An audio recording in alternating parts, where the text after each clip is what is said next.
Doctor साहब, आप ये कह रहे हैं कि हुकूमत के अंदर इस बात के तासुर हैं कि पीटीआई के मामला तय हो गए हैं। हुकूमत में तासुर है और जितना पब्लिक में वो इंटरव्यूज वगैरह में बात कर रहे हैं, लेकिन प्राइवेट उनके अंदर ये तासुर है और वो उसकी कई वजूहात बयान कर रहे हैं। और वो इलेक्शन से पहले से आगे से अब क्या है मामला, क्योंकि वही कह रहे हैं कि ये खान साहब ने जो दोबारा बात की है, और वो ये भी सिर्फ ये नहीं कि वो एक बिल्कुल मुख्तलिफ बयानिया उनका आया है, वो बात इस्टेब्लिशमेंट से उनकी जो तर्ज है गुफ्तगू का वो तब्दील हुआ है, बल्कि वही कह रहे हैं कि नहीं, ये इससे पहले यकीनन कुछ ना कुछ मामलात हुए होंगे, फिर ये बात हुई है। ये इस तरह तो वो नहीं कर सकते, वो इससे पहले तो बिल्कुल एक उनका लहजा डिफरेंट था। तो एक तो ये हुकूमत के, दूसरा ये कि वो कहते हैं कि साथ ही अच्छा अब ये होता है नहीं होता ये बात की बात है। लेकिन मैं आपको अभी इस वक्त की सिचुएशन बता रहा हूँ कि एक तासुर उनमें ये है कि भाई वो ये जो मामला थे कि जी बैन लगना है और जो है वो फौजी अदालतों में मामला चले जाएंगे और ये सारी, ये क्यों नहीं हुआ, और उसके नतीजे में वो फिर कट ऑफ हो जाते बाकी यानी वकला और बाकी लोगों से जो उनसे मिल रहे हैं, बल्कि वो तो और बढ़ गया उसके बाद से। तो ये जो मामला हैं ये क्या हैं, और फिर उसके बाद वो ये क्यों कह रहे हैं यकीन के साथ वो सीटें वीटें छोड़ के और कह रहे हैं इलेक्शन की तैयारी करो, तो ये क्यों कह रहे हैं। तो वो एक उनके अंदर, अच्छा अब ये है नहीं है उसको छोड़ दें बात कि होता है नहीं होता। मैं आपसे कह रहा हूं कि हुकूमत में ही तासुर है जिसकी वजह से वो एक ऐसी अब वो क्या वजह हुई है वो तो हमें उस वक्त समझ में आएगा जब ये पूरा एक कहानी खुलेगी साल डेढ़ साल की। और ख़ास तौर पे ये जो मामला है कि ये अरेंजमेंट कैसे तय हुआ और नवाज शरीफ साहब ने कैसे ये बात मंजूर की कि वो हुकूमती ओहदे ले लेंगे सारे जिसमें मुश्किल फैसले उन्हें करने होंगे और वो जो है यानी उनकी जमात को करने होंगे, और आईनी ओहदे वो पीपल्स पार्टी के। ये कैसे, इसका क्या फॉर्मूला तय हुआ, ये कैसे हुआ कि महंगाई हो रही है या बाकी जो मामलात हैं और जो कुछ हो रहा है मुल्क में, ये सारा खाते में पड़े मुस्लिम लीग नून के और पीपल्स पार्टी को आईनी ओहदे मिल जाए। मतलब ये कैसे हुआ, और पीपल्स पार्टी उसमें भरपूर अंदाज में वो यानी वो अपना पॉलिटिकली वो ठीक लाइन लेंथ पे जाके जा भी रहे हैं, तो उन्होंने तो उसको रोक दिया। तो इसकी वजह से वो अचानक, और देखिए अचानक हुआ ये सारे मामला। तो फिर सीट्स का मामला, तो कह रहे हैं सीटों का मामला। मैंने कहा जी वो तो सीटें, पूछा मैंने उनसे, मैंने कहा जी सीटें तो नहीं गई ना उधर। वो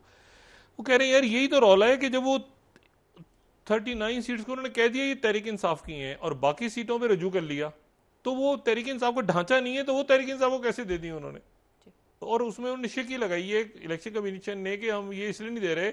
कि तहरीक इंसाफ का ढांचा नहीं है। ढांचा नहीं है तो उनके लिए नहीं है जो जिनको सीटें दी हैं 39। तो ये क्या चक्कर है, तो या तो उनको भी ना देते और कहते कि भाई ये सारे के सारे हमारे पास तो ढांचा ही नहीं है। तो ढांचा है भी, आधा ढांचा है आधा ढांचा नहीं है, ये क्या कैसा ढांचा है मतलब आधा ढांचा उधर दे दिया पीटीआई को, आधे के लिए कहा पीटीआई तो हमारे पास है ही नहीं, आप बताएं हमें। तो कहेंगे ये ढांचा जो दिया है तुमने ये किसको दिया है, फिर ये कौन सी पार्टी है जो पीटीआई बाहर आ लेके जी रौला है। लेकिन इसमें जो इशू है, मैं आपसे कह रहा हूँ कि इंटरेस्टिंग डेवलपमेंट, जैसे आसियान के अंदर, आसियान जो 10 जबरदस्त ब्लॉक है, वहाँ बड़ी इंटरेस्टिंग मीटिंग्स हुई हैं। मैंने आपसे कहा पाकिस्तान इस वक्त चूँकि प्रोएक्टिव नहीं हो रहा,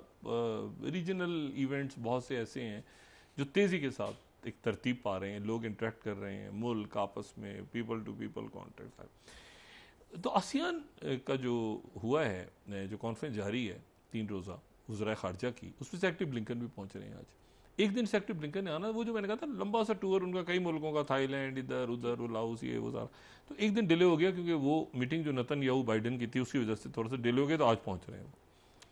तो लेकिन इसमें अभी तक जो मुलाकातें हुई हैं वो बड़ी इंटरेस्ट हुई। एक तो ये कि वांग यी की मुलाकात जो चाइना के वजीर ख़ारजा हैं उनकी लेवरॉफ से मुलाकात हुई, और जाहिर है वो तो एक दोनों मुल्कों के ताल्लुकात जो हैं वो उन्होंने पूरे दुनिया का इस नक्शा बदला हुआ है। लेकिन जो दूसरी मुलाकात इंटरेस्टिंग हुई है वो मुलाकात हुई है वो जो खित्ते के अंदर जो है, मैंने आपसे कहा ना कि बड़ी तब्दीलियां तेज़ी के साथ रोनुमा हो रही हैं। तो ये जो है ये मुलाकात हुई है जयशंकर जो इंडियन फॉरेन मिनिस्टर हैं और चाइना के जो फॉरेन मिनिस्टर हैं वांग यी की। अच्छा, और ये मुलाकात थोड़ी सी गैर मामूली इसलिए है कि देखें 2 बड़ी कुव्वतें दुनिया की, यानी आबादी के लिहाज से भी और तिजारत के लिहाज से भी, और दोनों हमारे पड़ोस में। अब दोनों के दरमियान 2020 के अंदर एक खलीज पैदा हुई, लेकिन वो खलीज और तलखी और फिर उसके बाद एक अजीब सा मामला कि वो लेकिन अब जो मुलाकात, ये जो मुलाकात हुई है, उस मुलाकात का जो सामने बयानिया आ रहा है, वो बयानिया ये है कि अगर हम 21वीं स्लाइड को हम यहाँ कोट कर दें, 21st, India and China agree to work urgently to achieve the withdrawal of troops on their disputed border. यानी बड़ी तेज़ी से इंडिया और चाइना के ताल्लुकात में बेहतरी आ रही है। यानी बेहतरी क्या आ रही है, वो तलखी ख़त्म हो रही है, इस तरह कह सकते हैं कि तलखी जो है वो कम हो रही है जो 2020 में हुई थी, और ये कुर्बत जो है वो दोबारा बहाल हो रही है। और इसमें राइटर्स भी इसी तरह से कोट कर रहा है कि India and China agree to approach border issues with urgency, फौरी तौर पे अर्जेंसी के लिए जो है वो इस पे। अच्छा, थोड़े दिन पहले ये बजट, उनका पहला बजट आया है ये जो नई मोदी सरकार का, तो उनकी जो वजीर खारजा हैं, सॉरी वजीर ख़जाना हैं, उन्होंने एक बड़ा इंटरेस्टिंग बजट के दौरान, मैं राइटर्स को कोट कर रहा हूँ, इनका नाम है निर्मला सीतारामन, ठीक है। तो इन्होंने एक बड़ा इम्पॉर्टेंट अनाउंसमेंट की थी, राइटर्स 17। उन्होंने कहा था कि जो चाइना की डायरेक्ट इन्वेस्टमेंट है वो हम इंडिया में खोल रहे हैं। चाइना की डायरेक्ट इन्वेस्टमेंट ये 2020 में रुक गई थी कि चाइना इंडिया में इन्वेस्ट नहीं करेगा। इसको चाइना की इन्वेस्टमेंट इंडिया ने खोलने का ऐलान कर दिया है, ठीक है। तो हमारे दो पड़ोसी ममालिक के ताल्लुकात तेजी से आपस में बेहतरी की तरफ जा रहे हैं। ये बहुत ही बड़ा इवेंट है। और इसमें जो है फिर ब्रुकिंग्स, सारे अमेरिकन देख रहे हैं, ये इसकी चंद रोज पहले की जो रिपोर्ट है, क्योंकि इसको, ये जो बर्फ पिघल रही है, इसको लिंक करें उस जो प्राइम मिनिस्टर मोदी का दौरा था रशिया के साथ, जो रशिया में दौरा भी हुआ था, जो अलग से गए थे रशिया, और तो उस रशिया के दौरे में रशिया का रोल प्ले कर रहा है चाइना और इंडिया के दरमियान, या वैसे भी तो इनकी आपस में आखिरी मुलाकात तो इनके भी इसी महीने दूसरी मुलाकात है। पहले काजाकिस्तान में एससीओ के मरले पे हुई थी, और अभी एक अब हुई है जिसमें ट्रूप्स की। ब्रुकिंग्स की बड़ी इंटरेस्टिंग रिपोर्ट चंद रोज पहले आई थी, is there going to be in India China deal. अच्छा, अमेरिका इसको देख रहा है ना कि मामलात आगे पीछे दाएं बाएं, तो एक ये बड़ा इंपॉर्टेंट मामलात हैं जो इंडिया और चाइना के दरमियान तलखी खत्म हो रही है, और इसके असरात पूरी दुनिया पे पड़ेंगे, पूरी दुनिया पे। दूसरी जो है वो जो इटालियन प्राइम मिनिस्टर हैं जॉर्जिया मेलोनी,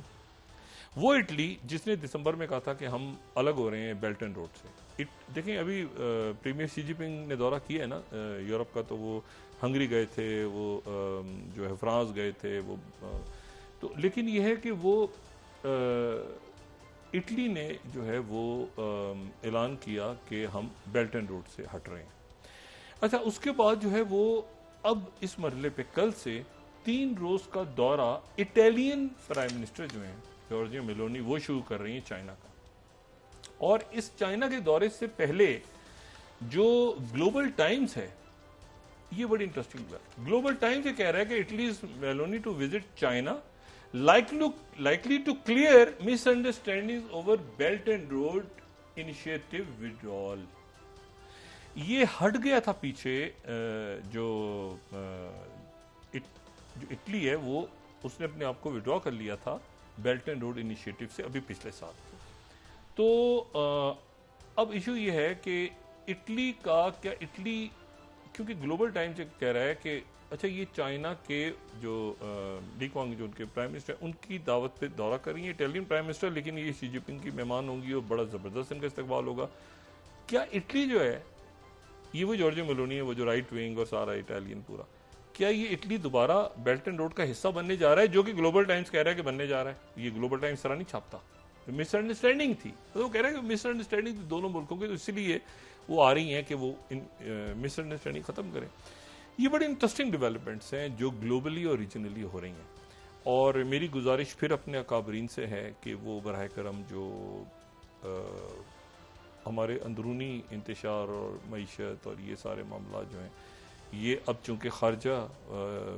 बहुत अरसा हो गया ना, मतलब एक सेटअप ही नहीं कोई बन पा रहा, तो एक उसमें नतीजे में इवेंट्स हो रहे हैं, कोई ब्लॉक्स बन रहे हैं, कभी हम वो मतलब एक बयान दे दिया उधर एक उधर, मतलब इससे हटके कोई आपकी जो है ना इस वक्त प्रोएक्टिव फॉरेन पॉलिसी जो है ना, प्रोएक्टिव जिसको मैं कहता हूँ,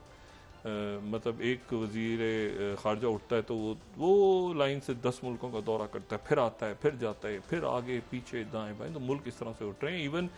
जो जिन ममालिक से आप तवक्को ही नहीं कर सकते, वो इस वक्त बहुत प्रोएक्टिव अपनी पोजिशनिंग कर रहे हैं। पाकिस्तान में सेटअप समझ नहीं आ रहा दुनिया में, ऐसा लगता है कि वो बाहर बैठे हुए जो कुव्वतें हैं उनको भी नहीं पता कि पाकिस्तान में आगे क्या होगा, और चूँकि वो हर रोज़ ही कुछ ना कुछ अजीब ही मामला चल रहे होते हैं, तो शायद वो भी इंटरेस्ट कम ले रहे हैं कि यार जब होगा तो तब होगा, हम अपने काम तो दुनिया करें ना आगे। तो ये मेरा ख्याल है हम फिर रिक्वेस्ट कर सकते हैं अपने अकाबरीन से कि वो बराह करम ये जो इंटरनल टर्मोइल है, ये सिक्योरिटी, मईशत और सोशल अनरेस्ट के बाद हमारी फॉरेन पॉलिसी जो बड़ी प्रोएक्टिव दुनिया में इस वक्त इवेंट्स हो रहे हैं, तो 2024 का निस्फ गुजर गया और आखिरी जो है वो 6 महीनों में हम दाखिल हो चुके हैं। हमें नहीं पता हमने ब्रिक्स में जाना है कि नहीं जाना, और पूरी दुनिया जो है वो लाइन लगा के खड़ी है 40 ममालिक। पाकिस्तान को पता ही नहीं कि पाकिस्तान ने ब्रिक्स में जाना है कि नहीं जाना। तो बात यह है कि और सी पैक के ऊपर कैसे स्टार्ट करना है, दोबारा कब करना है, क्या उसकी कोई तकरीब होगी, कैसे होगा, शुरू हो चुका है क्या, मतलब कैसे आगे जाना है, वो रीशेड्यूलिंग अभी करनी है हमने। तो मतलब एक ये जब तक ये अफरा तफरी रहेगी,